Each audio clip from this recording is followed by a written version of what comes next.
Hello అండి, welcome to my channel. నేనైతే ఈరోజు బంగినిపల్లి మామిడికాయతో ఐస్ చేస్తున్నానండి.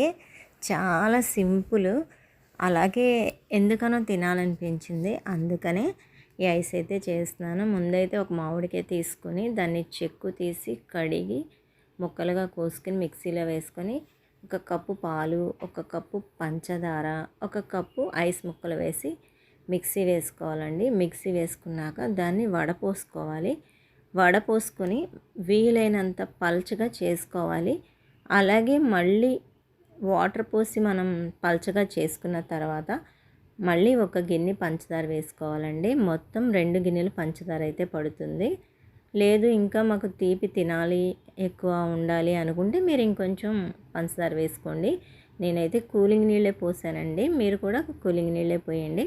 ఇప్పుడైతే మనం ఐస్ చేసుకునే కప్పుల్లో దాన్ని పోసేసి వీలైనంత ఒక నైట్ అంతా కూడా ఫ్రిడ్జ్లో వదిలేయాలన్నమాట.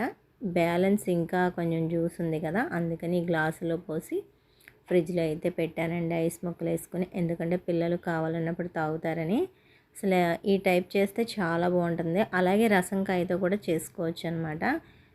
ఇలా డిఫరెంట్గా మామిడికాయతో చేయడం మీకు ఎంతమందికి ఇష్టమో కామెంట్ చేయండి.